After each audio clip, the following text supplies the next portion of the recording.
He is the master terrorist, behind dozens of murderous attacks on innocent civilians. His hands are covered with Jewish blood. As far as Israel is concerned, he was an arch-terrorist. There is no choice but to take him out. Tasked with the operation is Israel's elite special forces unit. Sayeret Matkal is nothing short of legendary or mythical. But with their target hiding in an enemy nation 1,500 miles from Israel, this will be one of the most ambitious operations ever mounted. You go in, you kill him, you go out. Perfect assassination. This is the true story of the Sayeret Matkal mission to kill Abu Jihad.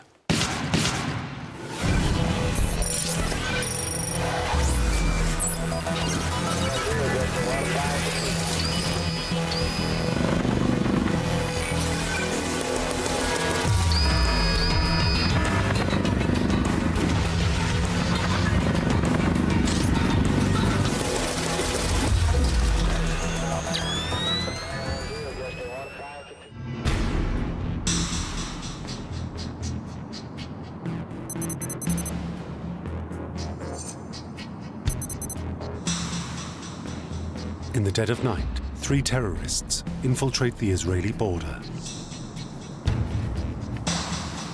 This was a raid by Palestinians. They armed themselves from a secret weapons cache that the PLO had in Egypt.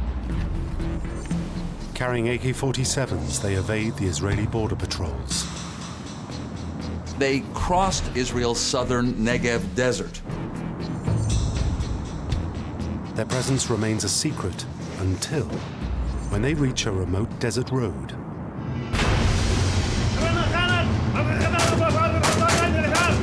They hijack a passing car.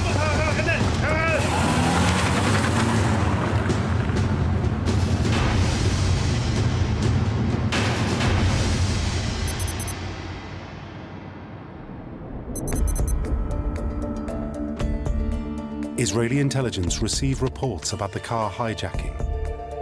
They now know armed gunmen are on the loose inside Israel, but they have no idea what their target is. This triggered an enormous security alert in southern Israel. Roadblocks were put up. An hour later, the gunman's car is sighted approaching a high security area.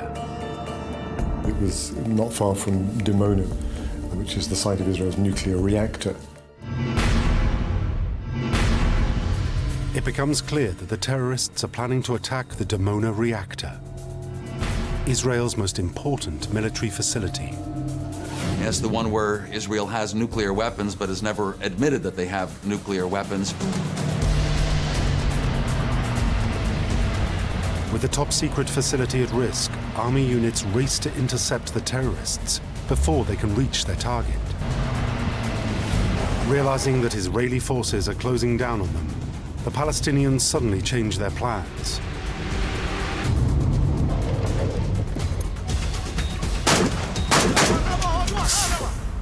The group kidnapped a bus that was bringing workers from the Dimona nuclear reactor back home. Some of the passengers manage to escape, but 11 are trapped.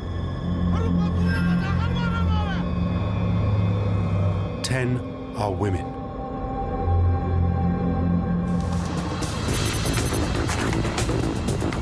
Israeli security forces surround the bus and try to negotiate with the terrorists. But the gunmen are not interested in negotiating.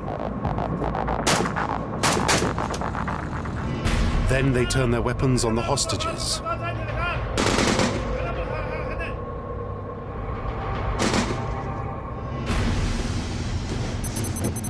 Now, the security forces have to go in. You know, from here, if you're not gonna respond, more people gonna die. First, they get into position. Then, they strike.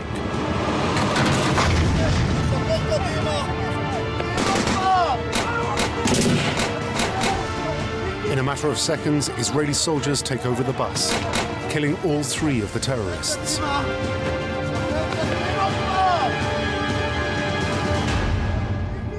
But quick as they are not fast enough.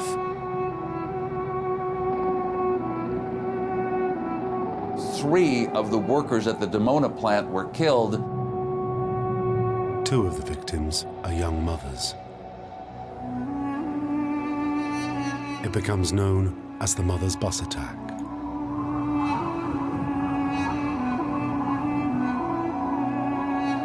Even in a nation used to terrorism, this is still a shocking act. The Dimona bus attack was different from what was going on. This one was such a horrific attack that targeted not only innocent people, but mothers and women. That really was the most raw nerve in Israel. But even as the mourners gather, Israeli intelligence agencies have already identified the man behind the attack.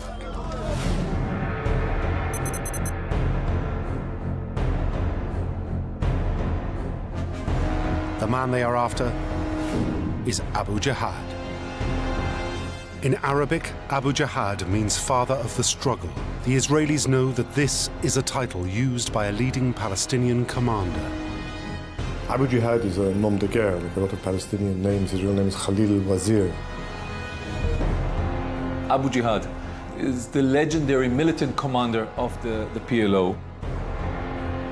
In the Palestinian organization, of course, he was admired as one of their top leaders.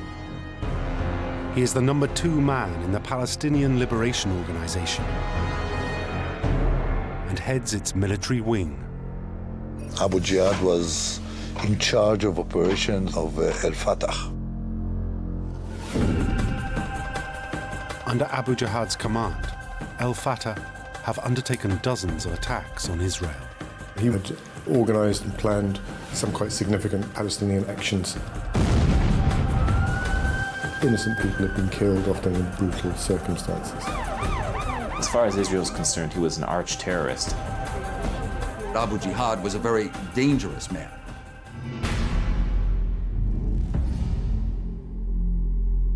Abu Jihad is such a threat to Israel that for 20 years they have been trying to take him out.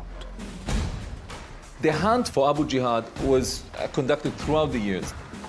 There were numerous attempts on his life. All of them failed.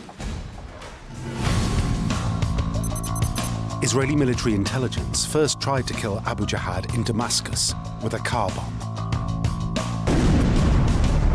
They missed. A decade later, the Israeli Air Force tried to kill him in an airstrike on Beirut. But again, he walked away. The Mothers' Bus attack is proof that the master terrorist has reared his head once more. But the threat he poses may be worse than just terrorism. The Israelis believe that Abu Jihad is also behind the biggest challenge to their authority that they have ever faced.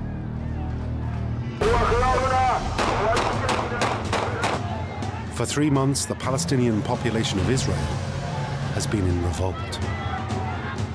There was this uprising against their rule. There were large crowds of people, often young people, throwing stones at Israeli forces. It had elements of an armed uprising.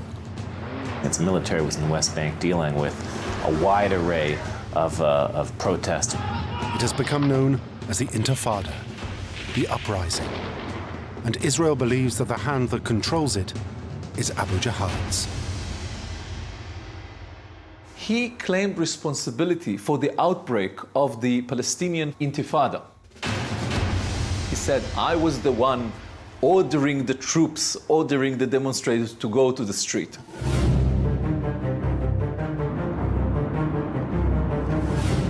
Israel cannot allow the insurrection to continue.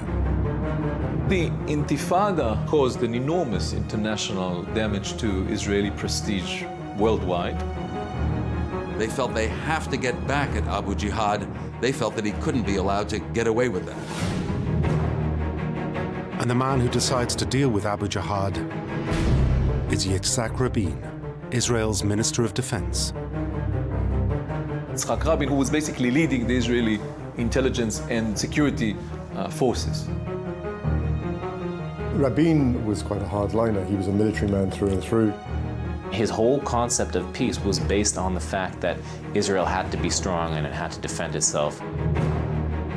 He also believed very strongly in targeting those terrorists that were attacking Israelis. Rabin decides that Israel must kill Abu Jihad.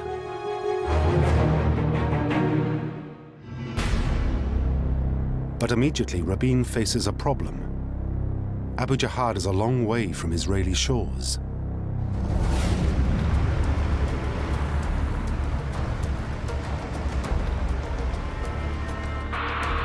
Israeli intelligence have traced Abu Jihad to Tunis, North Africa, 1,500 miles from Israel. The city has become the new headquarters for the Palestinian Liberation Organization. That was the place where the PLO headquarters was, far away from Israel on the coast of Africa. Abu Jihad and other key Palestinian leaders have homes in a quiet suburb of the Tunisian capital. He lived with his family in a villa in a beachside neighborhood of Tunis. Being so far away from Israel, Abu Jihad felt quite confident and safe. He didn't think that Israeli intelligence would be able to get so far, so remotely from Israel. But he is wrong.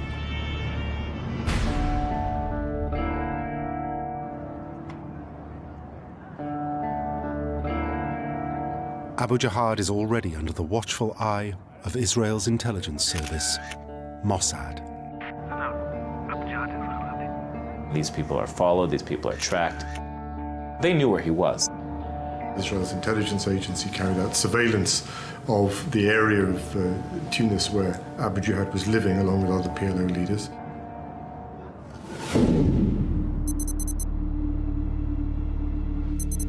Four days after the mother's bus attack, Rabin orders Mossad to come up with a way to kill Abu Jihad. Initially, the agency is confident that they can do it themselves.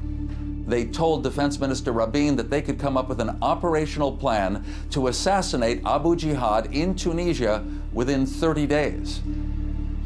Mossad come up with various alternatives for killing Abu Jihad. By a sniper. By exploding his car. By planting a booby trap, an explosive where he was driving from his house to his office. By poisoning him. By firing rockets on his house. All sorts of possible operations.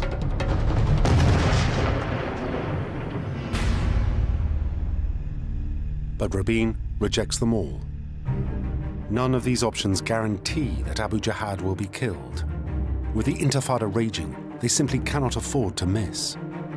As far as Rabin is concerned, there is only one way to ensure success: to kill him at point-blank range.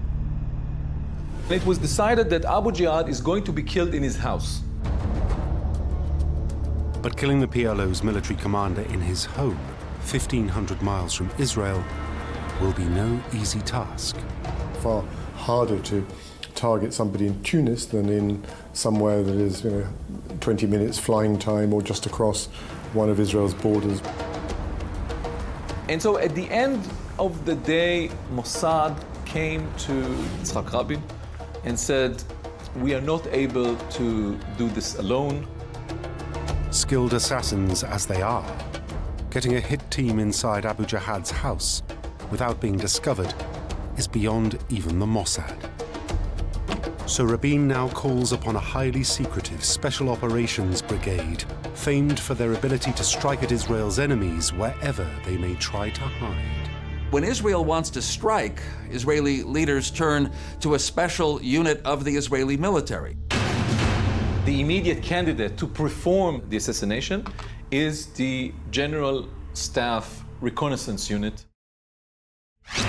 But in Israel, they are known by another name.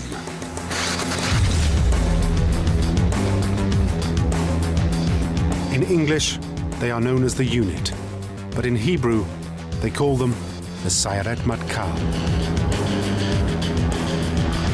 Sayeret Matkal in Israel is nothing short of legendary or mythical. It's essentially the top unit in the army. It's the sort of byword for an elite unit. There are others, but that's the sort of crème de la crème. It's a unit modeled after the British SAS. SEAL teams are similar to it, Delta Force is similar to it. Like these other special forces units, the Sayeret Matkal are experts at killing people. They're thought of as assassination specialists. They're willing to sacrifice everything for their country. Commandos train intensively in survival skills, marksmanship, and hand-to-hand combat. Their job is to go on special operations that are considered beyond the scope of your regular troops. Only the very best of the Israeli military are recruited into the Sayeret Matkal. You're looking in elite unit for a person that in no time can concentrate and do the things fast. You're looking for a person that will never give up on himself. These men have the reputation for accomplishing things, getting things done.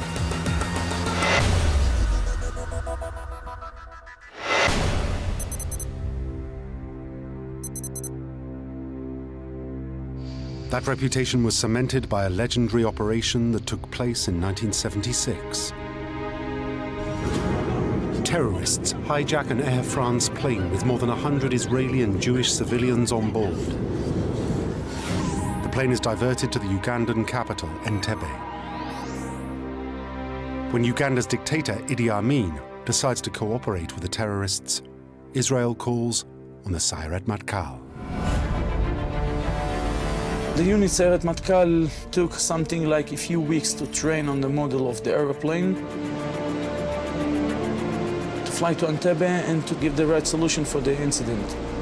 That solution is for the Sayeret Matkal Commandos to disguise themselves as members of the Ugandan army. Once on the ground, the unit strikes.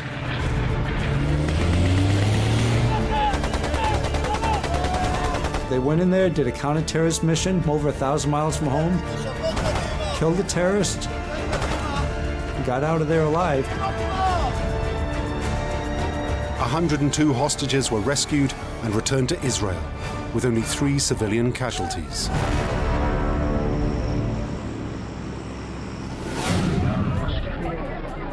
That lightning raid, of course, became legendary. And that was the beginning of their reputation as being a hardcore unit. Rabin believes there is no other unit better suited for the task of taking out Abu Jihad. So he puts in a call to a man who had been one of the architects of the Entebbe mission. He is Israel's most decorated soldier and a living legend. Ehud Barak. Ehud Barak was head of Sayeret Matkal, one of the most famous commanders of Sayeret Matkal. He was in a position then as being a chief of staff or head of military intelligence. Very serious guy, very smart guy, very sharp guy, very decorated guy.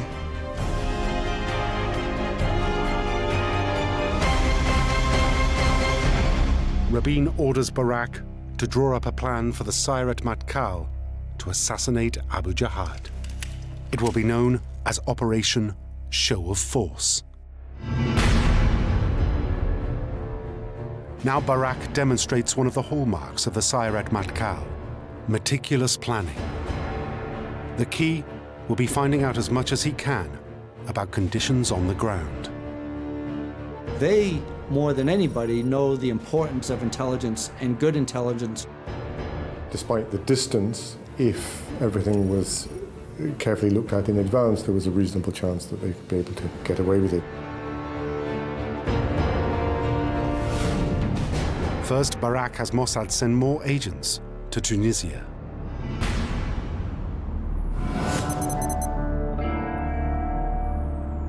Previously, Mossad had been simply keeping tabs on Abu Jihad. Now they are tasked with gathering detailed information on his every movement. The Mossad sent people into Tunisia, posing as either tourists or business people, very routine again for the Mossad. They were sent to Tunisia to check all various questions that came from Sayeret Matkal. Posing as Lebanese Arabs, the new team liaise with the agents already embedded in Tunis. The agents monitor Abu Jihad's journeys around the city. The Israeli intelligence was updated of the tiniest details of Abu Jihad daily routine and daily schedule. The agents listen in on telephone calls to his home. The Mossad would use electronic means to intercept communications and listen in. So they were confident that they would know when Abu Jihad is at home. Watching and listening to his every move, the Mossad team soon learn the vital information that Barak needs to launch his operation. Who is in the house with Abu Jihad? How the house is built? Who is sleeping in each room? How many guards? How far is the police station? They know the height of the perimeter walls, the types of windows, doors, and locks, the distance between the rooms. They soon know every aspect of the villa's defenses. They know exactly where he is and on what floor of the building and when he goes to sleep and when he comes and when he goes and where his bodyguard's going to be, etc.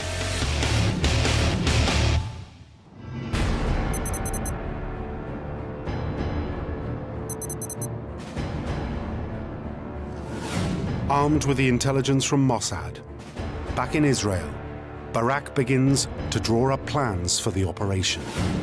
And so Sayeret Matkal was starting to plan how to take out Abu Jihad. The plan Barak develops is to send in a small team of commandos to assault the villa under cover of darkness. But it will only work if it is carefully choreographed.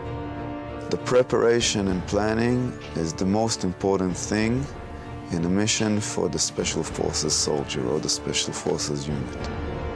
They construct their plan using the detailed Mossad intelligence. And they built a small model, which is an exact copying of the house. Barak marks out the guard posts and points of entry. They get all their intelligence together, and then they have to figure out the best route in to that target.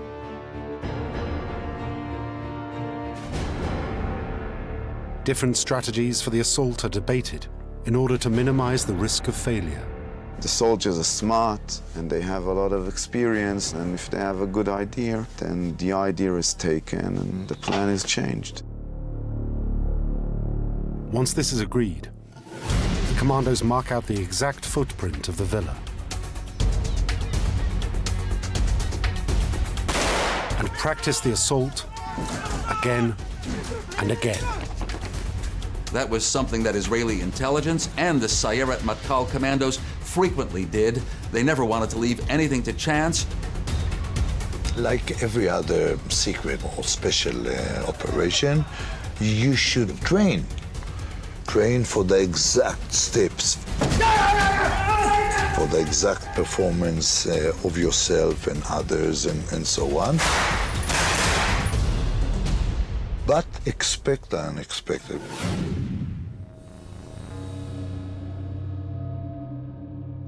The next stage is to practice the mission in real conditions.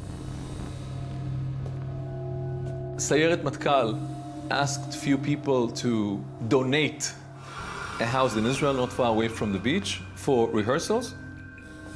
House is quite similar to that of Abu Jihad. And again, practice the assault in Israel before embarking on the mission.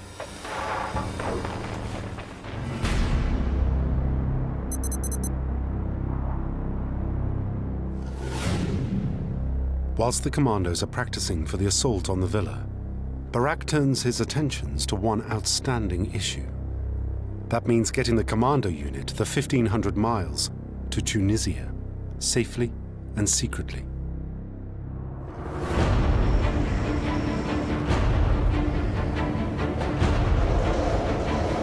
All arms of Israeli power would be involved here. The Mossad, the military intelligence, the Navy, the Air Force. Barak mobilizes the entire Israeli military. First, the Navy will take the commandos from Israel to Tunisian waters in missile boats. It was a huge armada of ships, airplanes, cargo ships, carrying helicopters. Above them, Barak orders the Air Force to be ready with an emergency evacuation plan. Sayeret Matkal is under the coverage of the Air Force in order to be evacuated if something really bad happens. It is an almost unprecedented mission in its size and ambition. This was a huge operation. Thousands of soldiers and intelligence officers from the Navy, Mossad, military intelligence.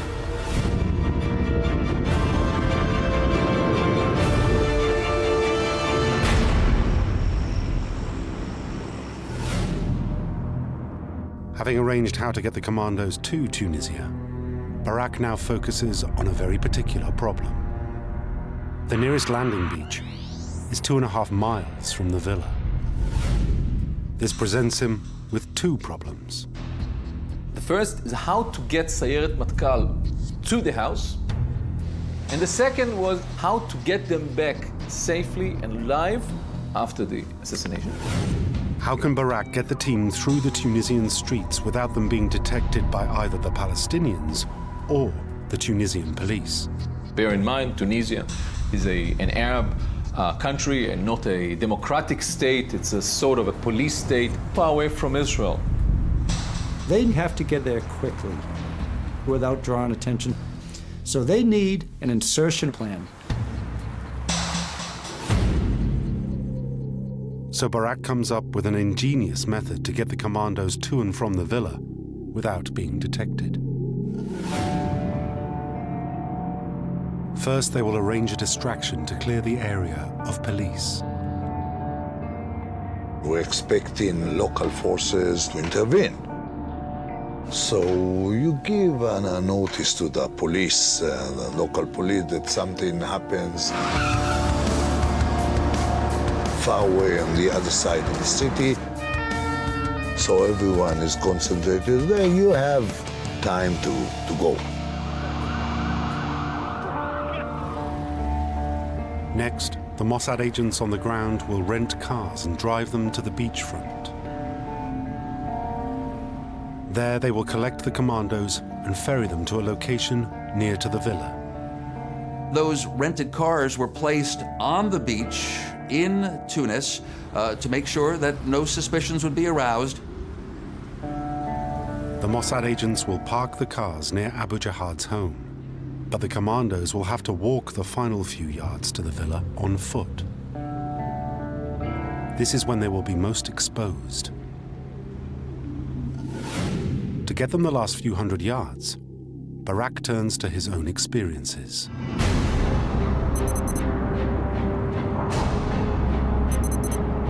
"15 years earlier, Barak was involved in one of the most remarkable missions in the history of the Sayeret Matkal. The unit was sent into Beirut, the heart of enemy territory. They were sent to kill the men behind the slaughter of 11 Israeli athletes at the Munich Olympics. To infiltrate the city undetected, Barak and the others employed a very unusual disguise. Some of them are dressed as women in order not to distract attention that just a group of men is walking in the street. It's always easier to have men and women together. Their disguises allowed the unit to disperse through the city undetected and launch multiple synchronized attacks.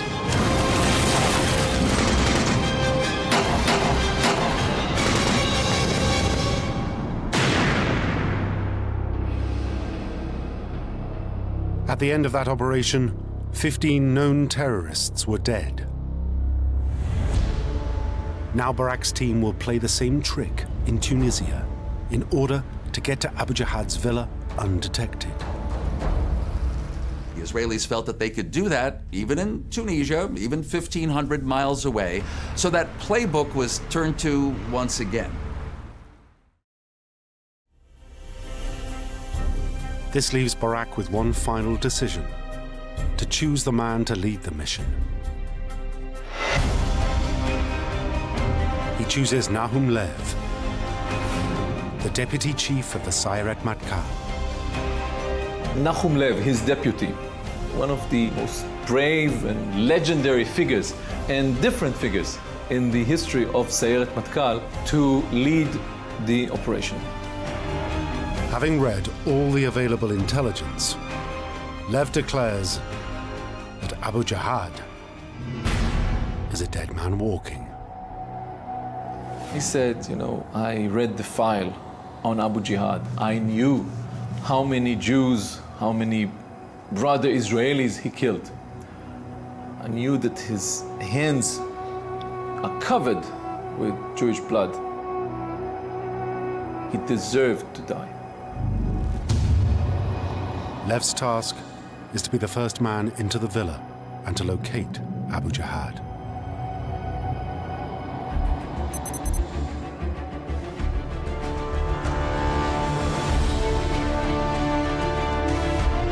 Lev and his men now embark on the 1,500-mile journey to Tunisian waters. The quarter-century chase for Abu Jihad is almost over. At a military base south of Tel Aviv, a specially adapted passenger jet takes off bound for Tunisia. The Israelis used an electronic warfare aircraft, a converted Boeing. Barak will command the operation from the plane, which has been turned into a flying control center. A few hours later, the plane reaches Tunisian airspace. Barak now orders the Mossad team to the beach. The Mossad was waiting with the rented cars by the shore, waiting for the Sayeret Matkal people to come ashore.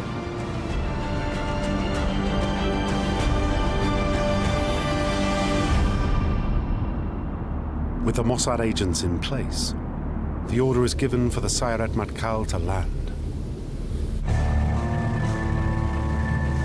They are taken ashore by members of Flotilla 13, Israel's Navy SEALs.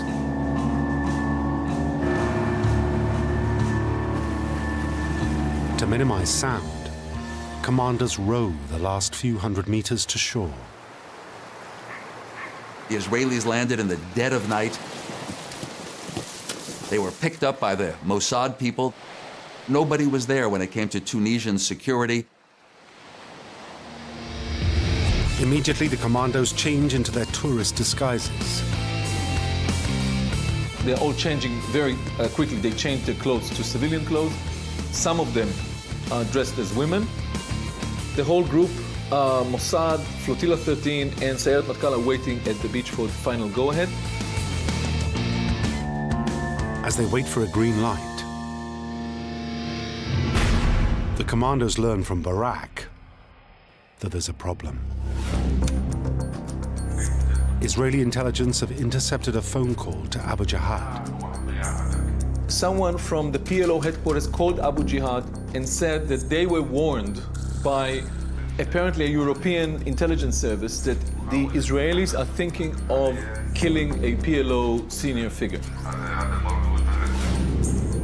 Barak's fear is that if Abu Jihad suspects he might be the senior figure being targeted, he may flee Tunis immediately. The Israelis were quite afraid that he's going to take this threat seriously. Barak demands a report from the Mossad team watching the villa. Is Abu Jihad at home, or has he fled Tunis? The agents report that his Mercedes has been seen arriving at the villa, but they cannot confirm that Abu Jihad was in the car. They saw people going out of Abu Jihad house and getting into the house, but they didn't see their face. While Barak waits to find out where Abu Jihad is, he orders the Mossad agents at the beach to take the Sayeret Matkal to their position near the villa. Quite rapidly, they launched the force, the Sayeret Matkal force, from the beach to Abu Jihad house. At about 1 o'clock in the morning, the three vehicles that contained the Israeli commandos went into this neighborhood called Sidi Busaid.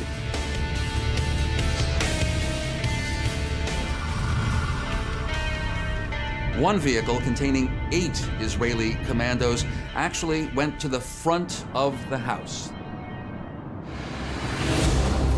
But Barak still cannot order the commandos to launch their assault. Even after forces left the beach and went on to the house, we still did not have the right assurance to go in.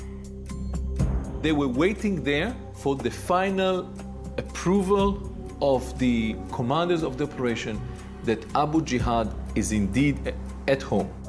These are the actual words from secret radio communications between the units as they wait for the order to proceed. Bogart, this is Richard. I want to tell you it is possible that there are some people who are not sleeping in the office. Okay, Richard, I understand. They use code names and speak in English instead of Hebrew, in case anyone is listening. Israeli commandos were sitting with their Uzi submachine guns and pistols between their legs, just waiting for the signal to proceed. Without absolute certainty that the target is at home, Barak cannot give the order to strike. They assured the Minister of Defense that they will know for sure that Abu Jihad is in the house before launching the assault.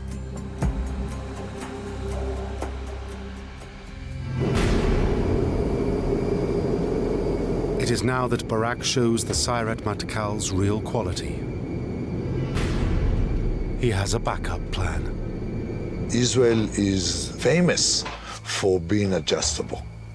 We change views, we change our behavior, we change actions according to time and persons involved. That's elite unit.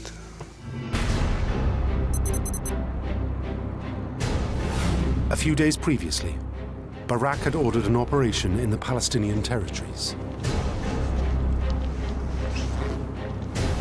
They raid a house in Gaza and arrest a distant relative of Abu Jihad, a lawyer. Now, in a secret underground basement in Tel Aviv, a call is made to Abu Jihad's villa using a specially diverted line. Something that would look like a phone call from Italy to Abu Jihad's office in his home. Making the call is an Israeli agent who pretends to be a Palestinian, informing Abu Jihad of his relative's arrest. It was shouting and cursing, Abu Jihad, you must help. They have arrested Abu Rahma again. These son of a bitches, Zionists, they have arrested Abu Rahma and they are torturing him. Then they hear the voice on the other end of the line. The speaker says, who is this? Please calm down. We'll make sure everything is okay. We'll help Abu Rahma. Don't worry. The agent has to keep the person on the phone talking. Listening in are 3 Arabic experts who have been trained to recognize Abu Jihad's voice.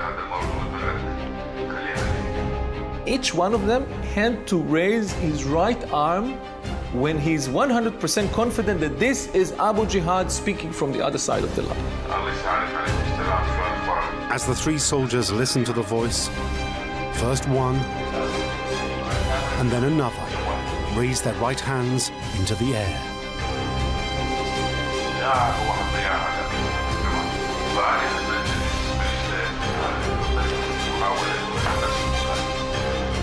Finally, the third hand is raised. It was approved and confirmed and corroborated that Abu Jihad is in the house. Finally, Barak can give the order to strike. Bogart, this is Richard. You can leave the station. You can leave the station. Do it fast. I say it again, do it fast. Lev, the commander of the operation, and another commando dressed as a woman begin the final approach to the villa. Disguised as a romantic couple, they walk through the busy streets. Hidden in plain sight, nobody would think twice looking at these guys. Their task, to approach the villa undetected and take out the guard on the gate. So they were a pair walking in the street carrying a chocolate box. But the innocuous-looking chocolate box Lev carries actually conceals a gun. They had a weapon hidden under a box of chocolates. It's not going to be in a holster, and it won't be slung around the neck. Lev and his partner now approach the entrance to the villa, where the guard is sat in Abu Jihad's black Mercedes. They got close to the driver of Abu Jihad that was still sitting in the car. The woman distracts the guard by asking for directions. They pulled out a map and they wanted to ask him some sort of tourist request. As the guard looks over the map, Lev acts. Now the other commandos make their move. The 8 commandos swiftly assaulted the house. They went to the backyard and came to the door.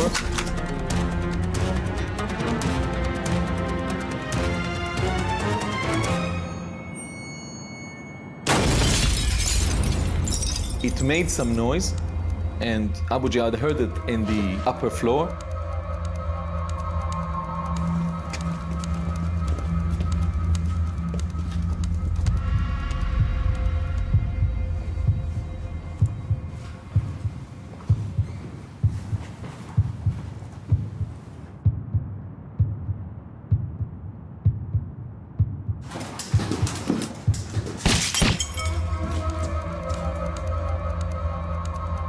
Lev and his accomplice concentrate on the stairs that will lead to Abu Jihad. The other team go to take out the remaining bodyguards.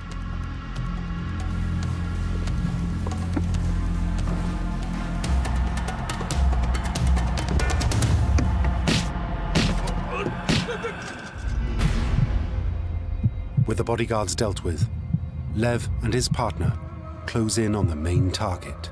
One of the assassins of Sayeret Matkal was going up the stairs, a young officer of Sayeret Matkal who was chosen by Nahum Lev to be the first one to come in. The commando hears someone at the top of the stairs. Is it Abu Jihad or an innocent member of his family? The commando knows that he will have to identify the target in an instant.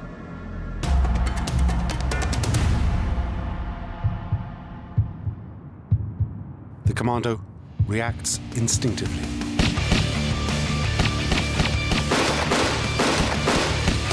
And then other people from the unit came and shot Abu Jihad as well. 70 bullets hit Abu Jihad, and his right hand, which had held the pistol, was nearly severed. But as they are firing, Abu Jihad's wife suddenly appears. Scream, halas, halas, stop it, stop it. Don't you see that he's already dead? But even with everyone's nerves on edge, discipline holds. Even when the unexpected happened, the wife did not get hurt. We will avoid shooting even on the expense of getting hurt. Instead, Lev orders her to face the wall. And with Abu Jihad confirmed dead, the commandos depart. Once it was finished, they rushed into the cars, back to the beach, back to the boats, and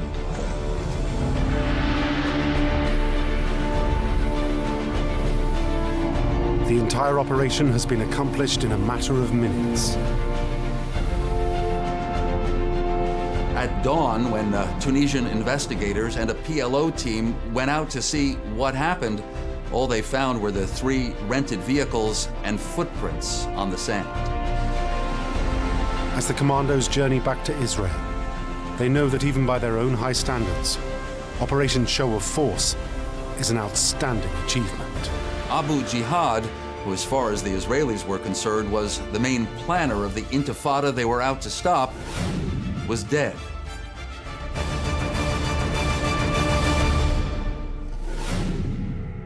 But the mission hadn't been quite flawless. Despite all the intelligence gathered, there was something they had missed. At the time of the raid, Abu Jihad's gardener was sleeping in the basement of the villa. This innocent man had been killed alongside Abu Jihad's bodyguards.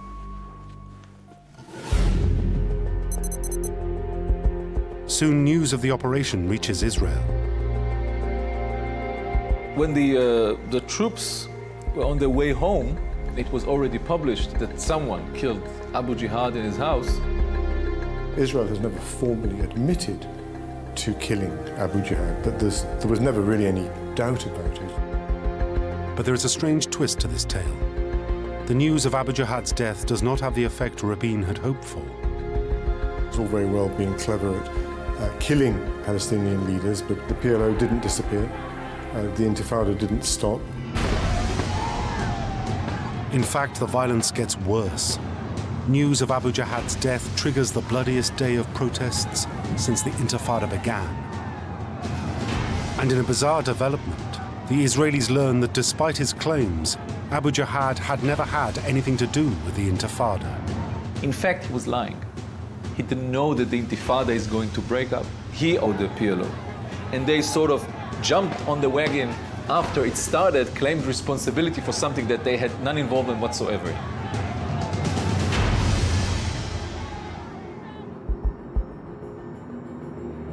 And the reaction of Israelis wasn't what Rabin had expected either.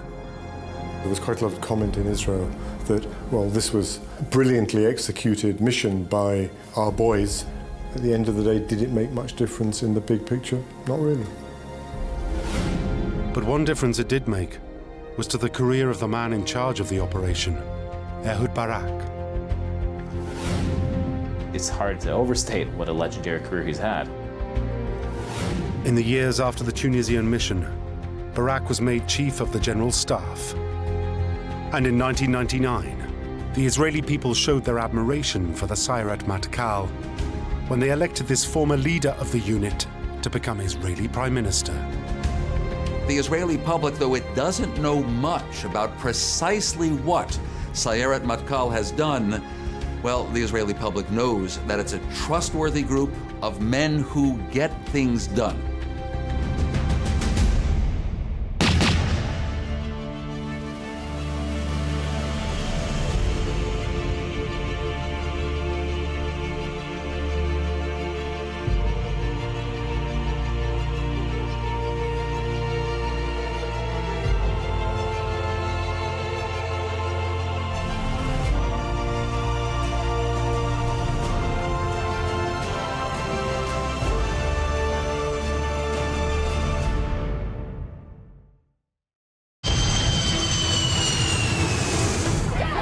Terrorists hijack a holiday flight full of civilians. They rig the plane with high explosives. One press of a button, the whole aircraft could be destroyed. Over the next 6 days, the attackers show no mercy. They just change the dynamics of the game when you kill an innocent person. The terrorists seem to hold all the cards. It's a bad, bad target to attack. With a massacre just seconds away, the Special Forces team have to go in. When death comes through the door, all they think about is stopping those people in black coming towards them. One of the male terrorists appears with 2 hand grenades. These are deadly moments. The lives of 86 innocent hostages are in the balance. The rescue mission will go down in Special Forces history. Operation Fire Magic.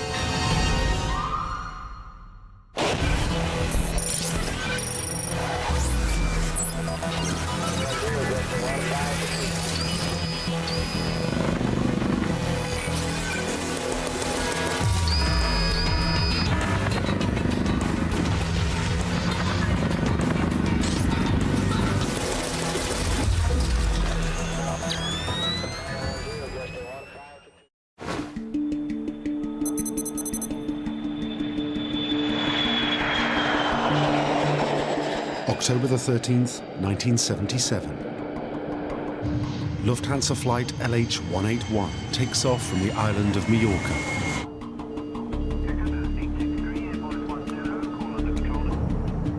It sets a course over the Mediterranean Sea.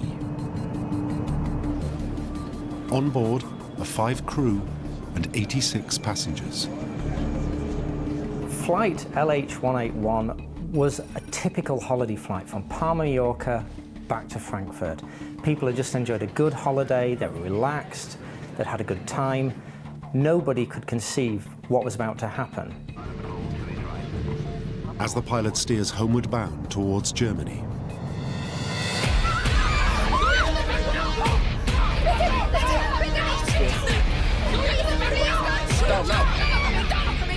there were 2 terrorists at the back of the plane, 2 terrorists at the front. They're screaming, they're shouting. The terrorists had pistols and grenades. The passengers realised instantly this is a hijack situation. the 4 terrorists herd the passengers to the back of the plane. They want all of the hostages where they can see them.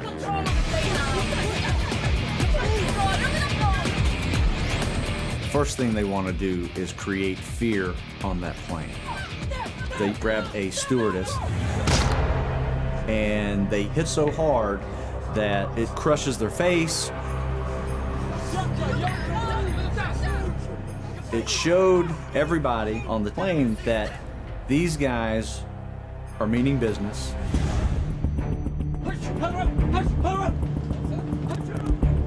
In the cockpit, Captain Jürgen Schumann and co-pilot Jürgen Viertel are held at gunpoint. They have no choice. They surrender to the terrorists. Captain Schumann is forced to set a course for Rome, Italy.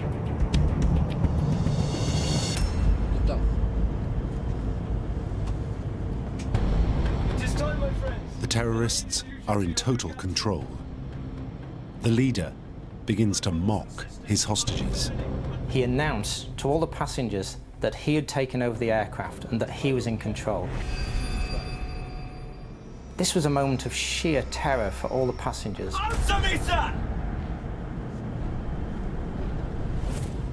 They knew that everything had changed and their lives were on the line now.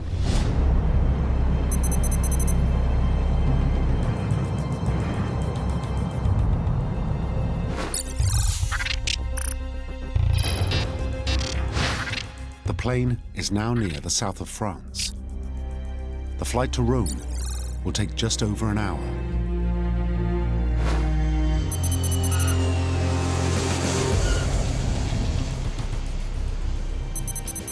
When the plane touches down, the terrorists radio the Italians in the control tower. Only now do they reveal what they want.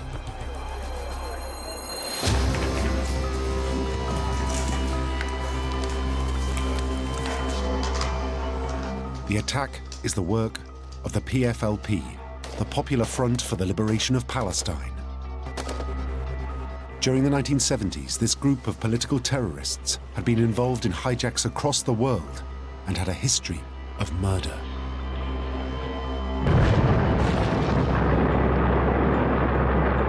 They were fanatically committed to their cause and they were wanting to see this through to the end. If you comply with our instructions... One of the most dangerous terrorists in the PFLP is leading the hijack. He calls himself Captain Marta Mahmoud.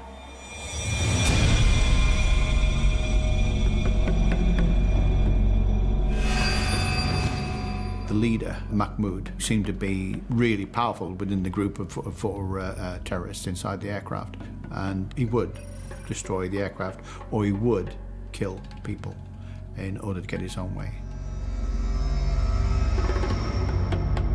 This 22-year-old fanatic is a formidable opponent. Captain Mahmoud's real name was Zuhair Akache. He had grown up in the refugee camps in the Middle East, where he'd become radicalized. But he was also a clever man. He trained in aeronautical engineering in the UK and he learned how to fly Cessna aircraft.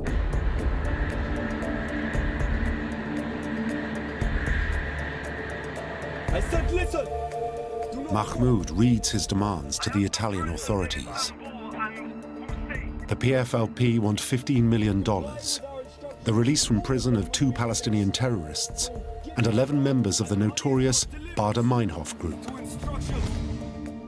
These left-wing militants had embarked on a campaign of bombings, assassinations, and kidnappings within Germany. If these dangerous terrorists aren't freed, and all of Mahmoud's terms aren't met, his team will destroy the plane and kill all of the hostages.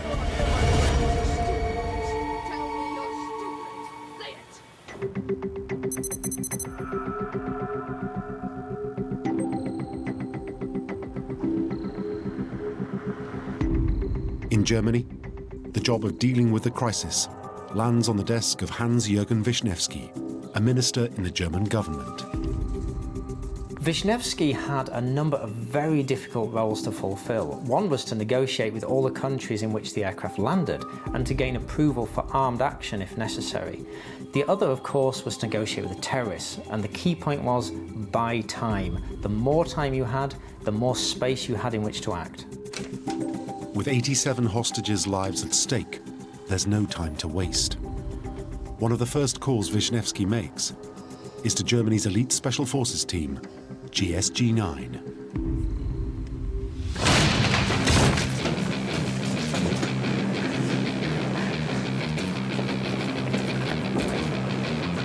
GSG-9 is a law enforcement SWAT team that are highly trained. They're trained in diving, they're trained in parachuting, coming out of helicopters, fast roping. They're trained in sniper operations, and of course, close quarters combat. GSG-9, cracking force. You know, they ain't going to be fluffy about things. They're going to get on with the mission and sort it.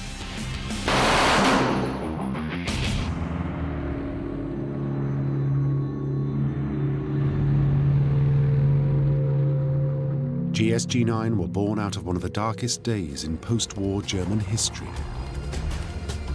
September the 5th, 1972, the Munich Olympics. Palestinian terrorists take Israeli athletes hostage. The German police launch a rescue raid, but it goes badly wrong. All of the hostages are killed. GSG-9, a specialist anti-terrorist unit, is created just 6 months later, so the same mistakes aren't made again.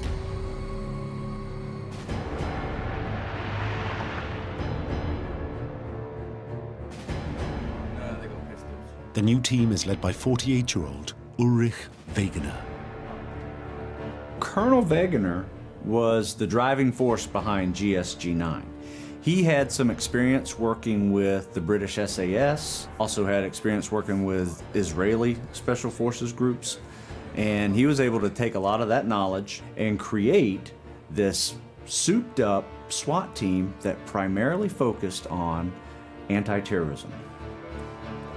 Wegener immediately realizes that attacking the hijacked plane will be an extremely difficult mission. He puts in a call.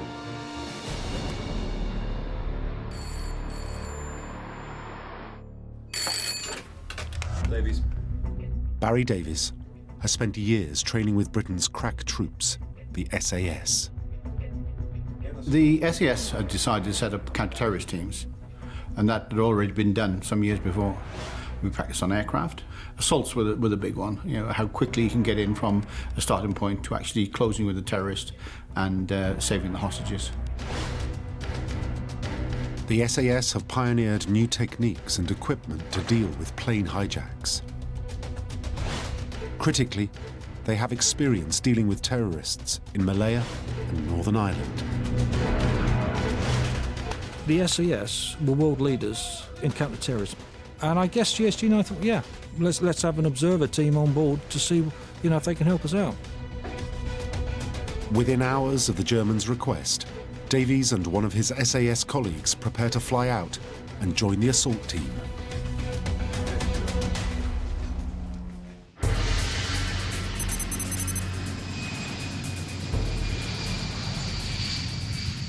In Rome, the hijacked plane takes off after being refueled by the Italian authorities. On board, Mahmoud forces pilot Jürgen Schumann to fly towards the Middle East, looking for somewhere new to land. Captain Schumann has to pilot the aircraft to destinations that hadn't been planned, destinations that are refusing him entry, and all the while with a gun at his head and the threat of the aircraft being destroyed.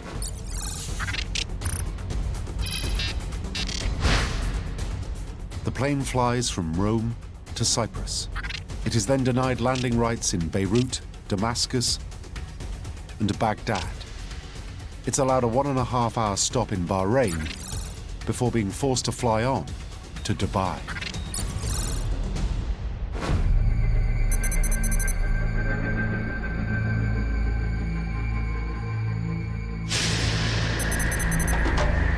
It's been over 15 hours since the hijack began. For now, flight LH-181 is allowed to stay on the runway in Dubai. The passengers endure stifling heat, hunger, and dehydration. It was a pressure cooker inside the aircraft. The terrorists eventually allow food and water on board, but the conditions inside continue to deteriorate.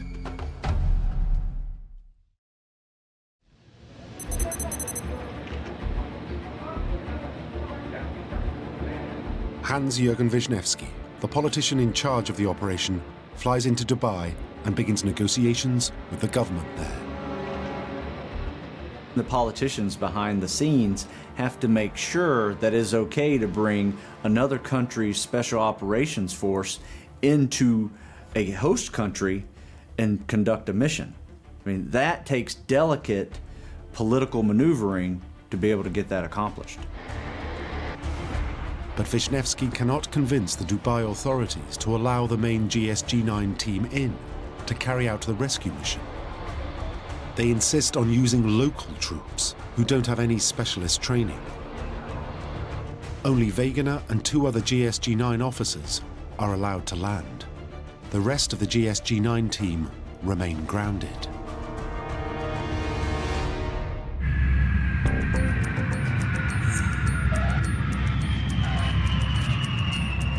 But there is some good news. The Dubai authorities do allow the 2-man British unit in to join Wegener. We got on the plane, flew to Dubai. We then introduced ourselves to Wegener. We started talking, and it was like meeting a long-lost brother. Wegener and Davies immediately start to plan for the attack. First, they need to know exactly what they're up against.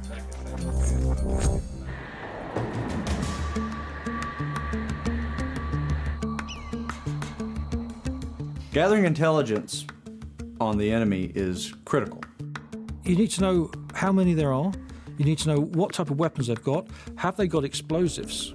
Your intelligence will be able to help you decipher who are the good guys and who are the bad guys.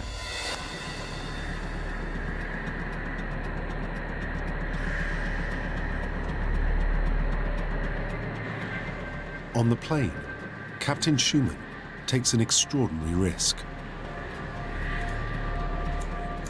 He seems to take a routine cigar break and throws the packet onto the runway. He dropped the pack outside, and somebody had the foresight to pick it up. It might not seem like much, but it contains vital intelligence for Wegener.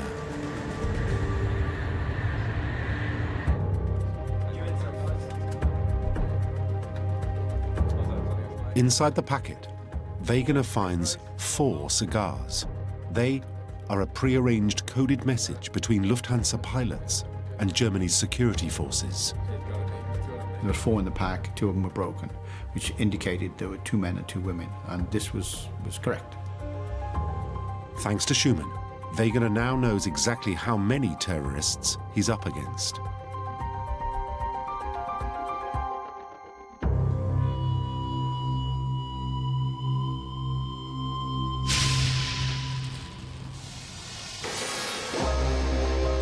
On the runway, the plane's air conditioning unit stops working. They were on the tarmac where it's 120 degrees. Terrorists are tired, passengers are tired, thirsty, you name it. highly stressed on that plane. The toilets were overflowing, passengers were vomiting, they were passing out. So the interior of the aircraft becomes an incredibly hostile place to be. The airport authorities try to get the plane's air conditioning system running, but they pump fuel into the wrong tank.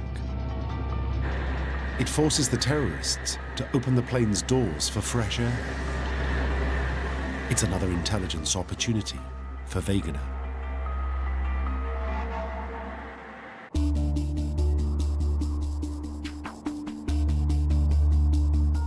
They revealed themselves to photographers who took pictures of them. This helped GSG-9 to identify them so that when they got on the aircraft they could see exactly who were the terrorists and who were the civilians. The terrorists' distinctive Che Guevara t-shirts mark them out as clear targets.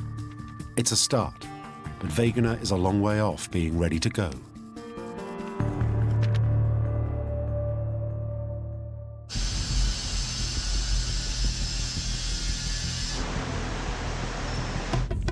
The assault team don't have all the specialist kit they need for the attack, and nor do the army in Dubai. We made a list of kit, what we needed. Ladders, shotguns, pistols, and everything else we really wanted. Masking tape, hacksaws. The authorities in Dubai may not have all the equipment to hand, but they do have one thing: money. We then had 2 quartermasters with so much money you could choke a camel. And all they did was just go back into town and buy whatever we needed.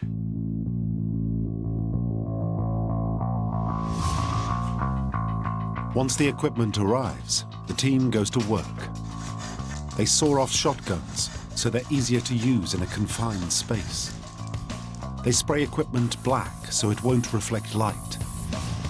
Even the ladders are adjusted for the height of the hijacked 737. And we got to work getting people sawing the ladders to the right length.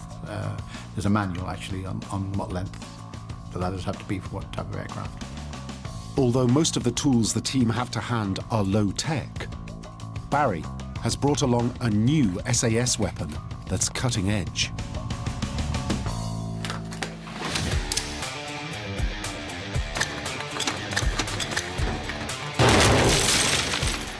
We developed a lot of quite exciting assets to help us. One of them was the stun grenade. The stun grenades create a series of flashes and loud bangs. Best way to describe it, if you go to disco sometimes and they flash the blue lights and everybody seems to move in a sort of jerky way. Well, if you can imagine that with a high explosive in between each jerk, and that disorientated the terrorist enough so you could close with them. The aim is to create a moment of confusion that will allow Wegener's team to board the plane.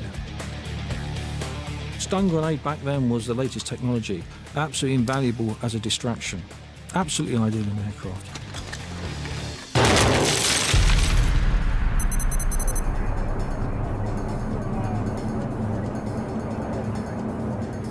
Flight LH-181 has been in Dubai now for over 2 days. Get your passports out! Worryingly for Wegener, Mahmoud is becoming more unhinged.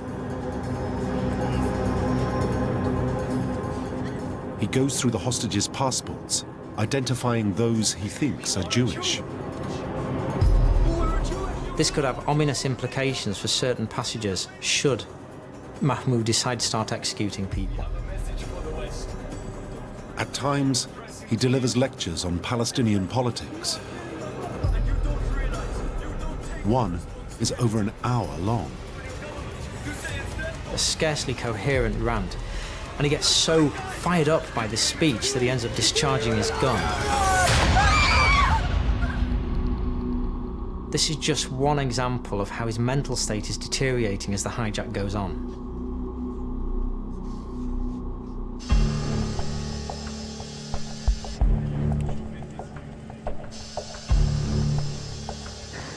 At the other end of the airfield, a replica 737 has been commandeered. Wegener's team of GSG-9, SAS, and local Dubai Defense Force troops now use it to rehearse the assault. My task was to train a team to actually take over the aircraft. Because the squad hasn't worked together before, Barry goes back to basics. So we had a team.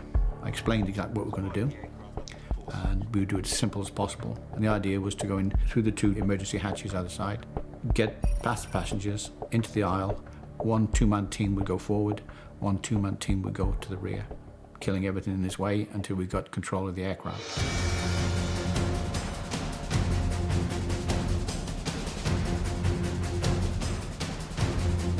Barry walks each person through the drill. I choked each person on the back, and when I said go, you go there. When I said do this, they went there, and that's how it worked. When you actually start training and you've done it, the drill for 5 or 6 times, then you can do it without being instructed. So we just honed on everything then. Look, you could do it quicker. Eventually, they knew exactly what to do.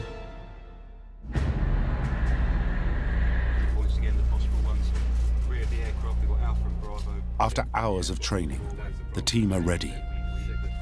Wisniewski finally gets the clearance for the raid from the authorities. And we had a green light to go that night, and we would have taken them out that night. The assault team make their final preparations. You just had the feeling it was going to go. But then...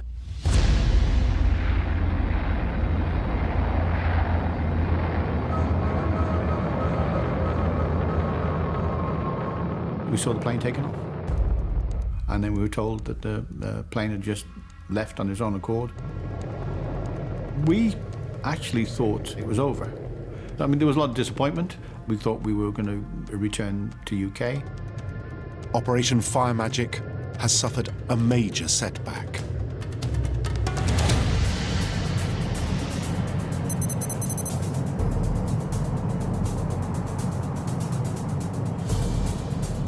On board flight LH-181, Mahmoud forces Captain Schumann to set a course south. You are messing about. The hijacked plane leaves Dubai and heads towards the country then known as South Yemen, and its capital city, Aden.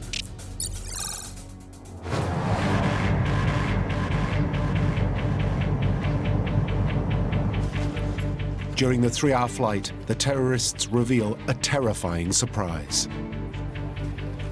The terrorists took on board with them about 2 kilos of plastic explosive. They rig the aircraft, making it effectively into a flying bomb. One press of a button, the whole aircraft could be destroyed.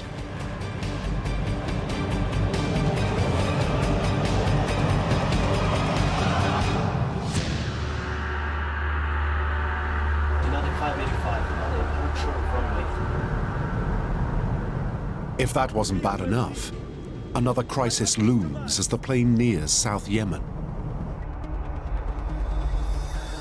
Captain Schumann is refused permission to land. The runway in Aden had been blocked. The radio commands say you cannot land here. But flight LH-181 is running on empty, and there are no airports nearby. Schumann, however, knows he has no choice. The fuel is exceptionally low. Without permission, Schumann decides he's going to land on a rough strip next to the main runway. Its soft, sandy surface could cause the plane to flip when it touches down. This is a rough landing. They are braced for disaster.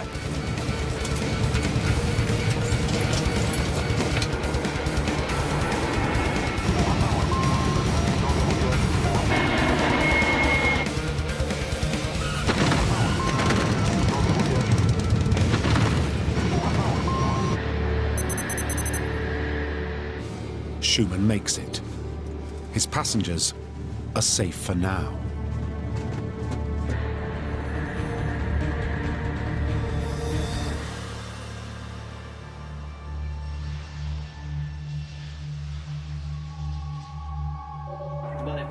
But it's only a temporary relief. The Yemeni authorities want flight LH-181 straight back into the air. Schumann is worried his plane isn't airworthy after the emergency landing. He wants to go outside and inspect it. Incredibly, Mahmoud consents to this. Being an aeronautical engineer, he understands that the undercarriage needs to be in sound condition. Schumann checks underneath the plane. He finds no serious damage, but he still has no fuel and needs to speak to the Yemeni authorities. Crucially, without Mahmoud's permission, he walks across the runway and goes to the Aden control tower to talk with officials there. Mahmoud thinks Schumann is escaping and is incensed. The airport authorities don't want to get involved. Schumann is forced to go back to his plane. I warned you. Why did you defy me? Mahmoud turns on him.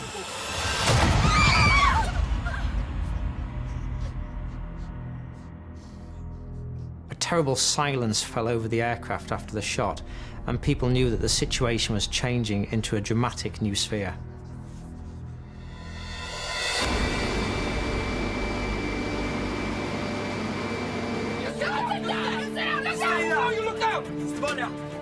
Whether Mahmoud intended it or not, by murdering Schumann, there's now little hope of a negotiated settlement. When you kill an innocent person, they just change the dynamics of the game, and now the mission is going to happen. You know, it's going to happen. There's no doubt in any of the team members' minds it's going to happen. It probably needs to go sooner than later. There was a total mood change with everybody. From now on, we follow them to the end of the earth.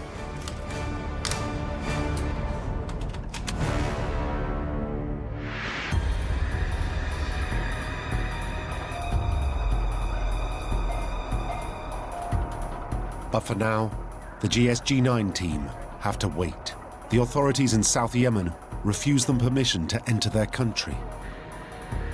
After 10 hours on the ground, the Yemenis want the plane gone, and flight LH-181 is refueled and on the move again.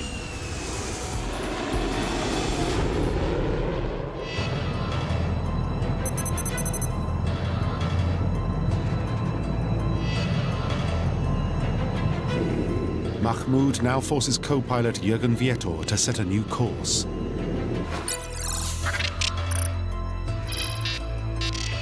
This time, flight LH-181 flies from the Middle East to Africa. Its destination, Mogadishu.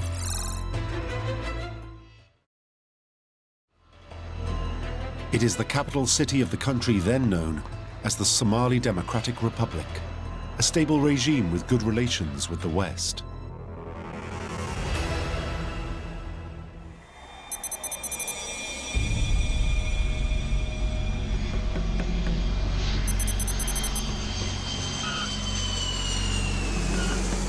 In the early morning, the plane touches down at Mogadishu Airport. Captain Schumann's body is unceremoniously dumped on the tarmac. Mahmoud begins negotiations with Somali police and German embassy staff. What they hear alarms them. Mahmoud's mental state has completely deteriorated. So you have tired terrorists that you're dealing with, and people can start dying really fast. He's becoming increasingly unstable as the minutes go by. Mahmoud sets a new ultimatum. If his German and Palestinian comrades are not released, and the $15 million not delivered by 3 o'clock that afternoon, the plane and everyone in it will be blown up.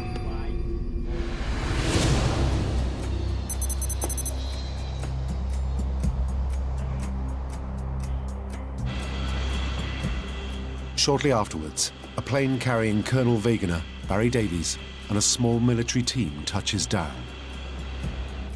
Hans-Jürgen Wisniewski, the politician, is also on board with the negotiating team. He pleads with Mahmoud for an extension to his deadline. Even if he could secure the release of the prisoners, there is not enough time to get them from Europe to Mogadishu before the time limit expires. Wisniewski's negotiations with Mahmoud became increasingly fraught as the hijacking went on.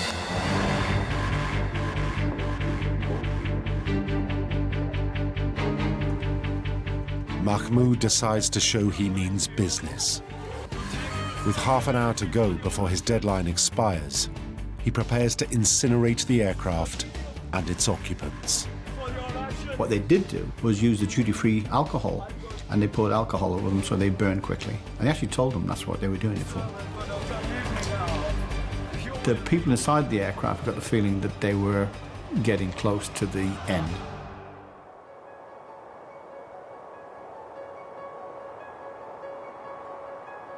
Now! Comms, now! Gabby Dillman, one of the cabin crew, relays a message to the team in the control tower. Feeling abandoned by the German government, it is a desperate farewell. We know this is the end, and that we shall die. Many of us are too young to die. Still, it is better to die than to live in a world where human lives count for so little. I hope it will be quick. She makes a heartfelt plea for their lives, but also there's a very bleak note to it. She mentions at one point, "We know that this is the end and we shall all die."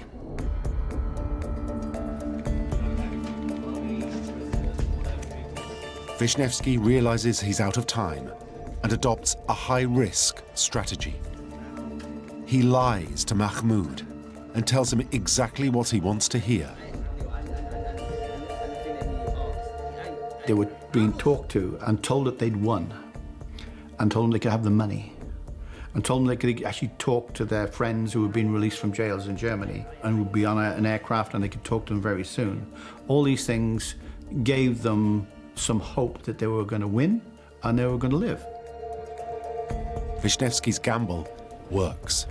Mahmoud believes his comrades have been released. He extends the deadline by 10 hours to give them time to be flown to Somalia. Wisniewski and the Special Forces team now have until 2:30 the following morning to launch the attack.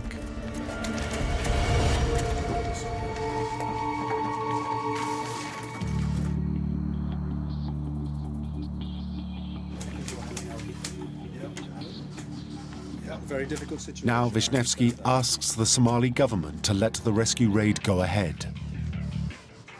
We were told to wait until we were cleared. Wisniewski had talked to the Prime Minister there and promised them all sorts of aid and weapons, and that did the trick. The Somalis agree to the raid, but like in Dubai, they insist that local soldiers are involved as well. But this time, the full GSG-9 contingent of 60 highly trained operatives are allowed into Somalia.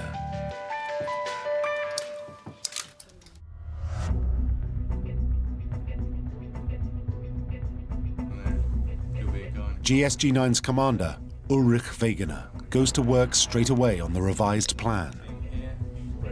The plan in Mogadishu was a more elaborate plan than we'd had in Dubai. In Mogadishu, we had full team there, and we opened all doors simultaneously and the wings. So we had multiple entry points just in case somebody got blocked up. Wegener's plan is that his team will approach the aircraft from its blind spot, the rear. They'll position assault ladders against the aircraft's fuselage at 6 entrance points. Somali troops will set off an explosion 300 meters away as a distraction. At the same time, stun grenades will disorientate the enemy long enough to allow Wegener's men in. Once through the doors, the team will systematically move through Flight LH-181 until it is cleared of the terrorists.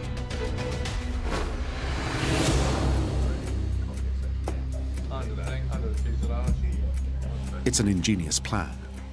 But even so, this mission is full of risk. It is a bad target to attack because you can't predict what the terrorists are going to do in such a confined small area with so many people on board.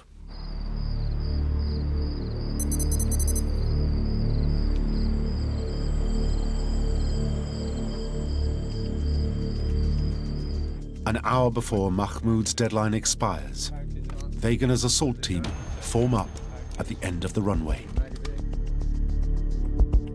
Separately, GSG-9 snipers have moved into concealed positions around flight LH-181. They radio Wegener's team with information about the position of the hijackers within the aircraft. They told us that the blinds were down and the coast was clear.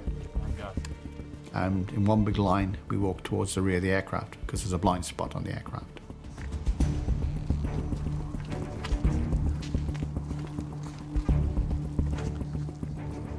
The team have to cross hundreds of meters of runway without being seen or heard.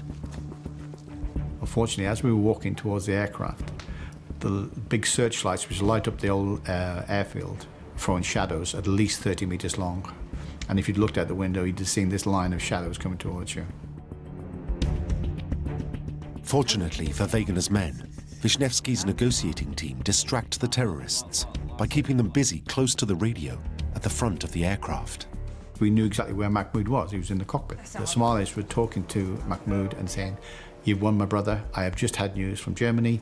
They have released the friends. They are on a plane. They're in the air. In at least 20 or 30 minutes, you can talk to them directly yourself. We have the money here. We can wheel it in front of you, give you the 15 million.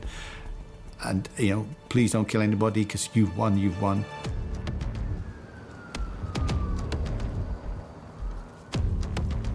The assault team makes it to the plane undetected.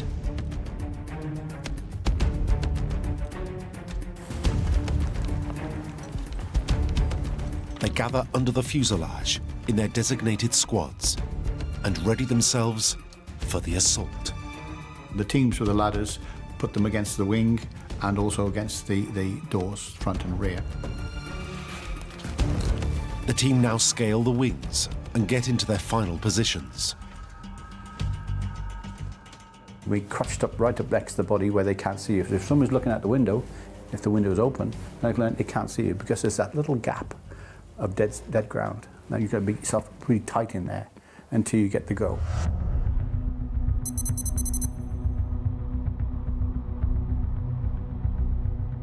On cue, the Somalis set off a huge explosion as a distraction. It was an almighty bang, and I think a whole Bowser worth of petrol went up. It just lit the place up like daylight. Mahmoud is stunned in the cockpit, unsure of how to react. It's now or never for the attack. Ulrich Wegener was counting. He counted down from 10. And then you hear, stand by, go. I can tell you now, the adrenaline just jumps up right to 100%.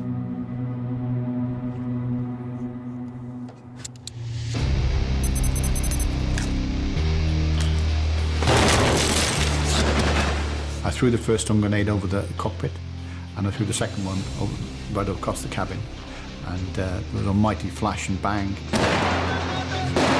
At that very second, the assault team try to force the doors open. These are 32-kilogram doors. They take a lot of force to open. It's a blur, the door goes down. And straight away they're inside with guns drawn. When the GS9 went in, they were shouting, Hinlegen, get your head down, basically. Stay down, stay down. They were able to get the hostages' heads down and start attacking the terrorists.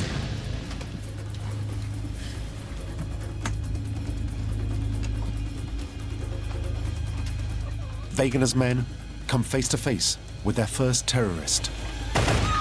She is gunned down, falling to the ground, severely wounded. They have to move fast. The plane is still rigged with explosives. The GSG-9 team fight with complete ruthlessness. They have to take out these people and stop them with excessive force. Another terrorist advances. In his hands are 2 grenades. These are deadly moments. If the hand grenades go off, the whole aircraft could be wrecked. But GSG-9 officers have only one choice.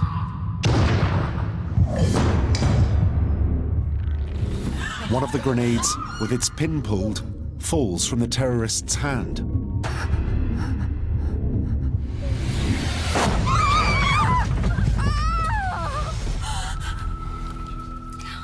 The stewardess, Gabby Dillman, is hit in the foot, and another passenger is wounded. But GSG-9 have had a lucky escape. It wasn't a very good grenade. I mean, I think they were quite weak. I think most of it absorbed by the seating.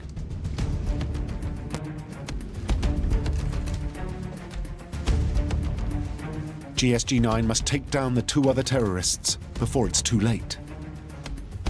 As one team moves forward, another tries to get the passengers off the plane as quickly as possible. They were screaming to get the passengers out, and they started coming out in their droves. Initially, the people that were coming out the back door, which I could see, they were trying to slide down the ladder.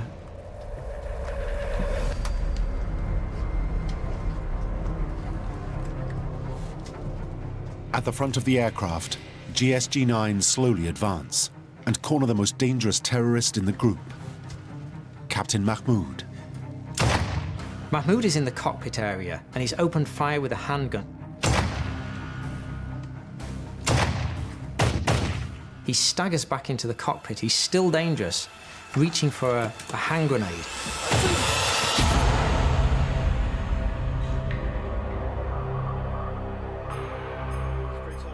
Three of the cell are now out of action, but there's still one terrorist missing. There are still explosives on the aircraft, there are still weapons, there's still a dangerous individual.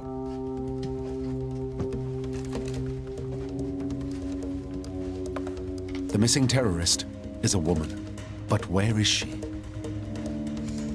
Could she be hiding amongst the passengers?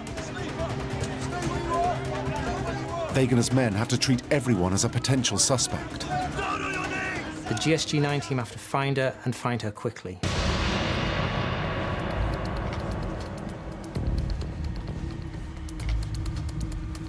Inside the plane, the hunt for the missing terrorist continues.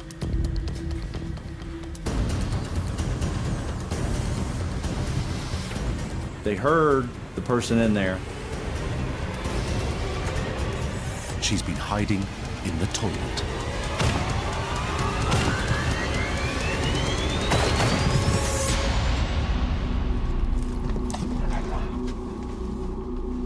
The fourth and final terrorist is taken out. The mission is over. 7 minutes after bursting into the plane, Wegener radios in the code word, springtime. All of the terrorists are either dead or wounded, and the hostages are safely off the plane. Operation Fire Magic has been a complete success. Everybody was really elated. We were all patting ourselves on the back and saying how good we were, and we were really pleased.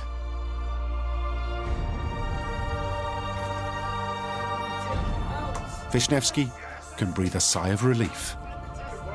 The politicians' tireless negotiations have played a crucial part in the mission's success. As the hostages have their first taste of freedom for 6 days, the one surviving terrorist, Suhaila Sayeh, is stretchered off the plane, defiant to the end.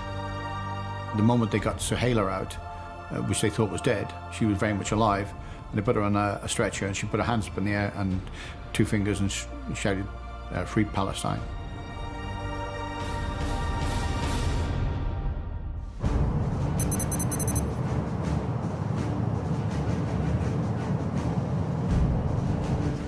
Later that morning, the team whose bravery and expertise had bought 86 hostages their freedom flies back to Germany. And I didn't realize Lufthansa carried so much alcohol, and we made really good friends with the GSG-9 on that time coming back. Wegener and his team land in Germany to a hero's welcome.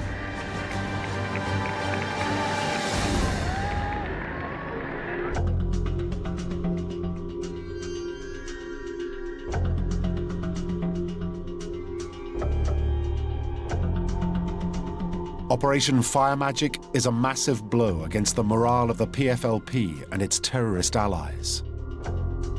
The mission in Mogadishu sent a message out to the terrorist world that they no longer held all the cards. The German authorities could say now that we are in control and that we can get back at terrorists if they try to strike at us. When the news of GSG-9's success broke, 3 of the 11 Baader-Meinhof prisoners that Mahmoud had demanded be released commit suicide in prison.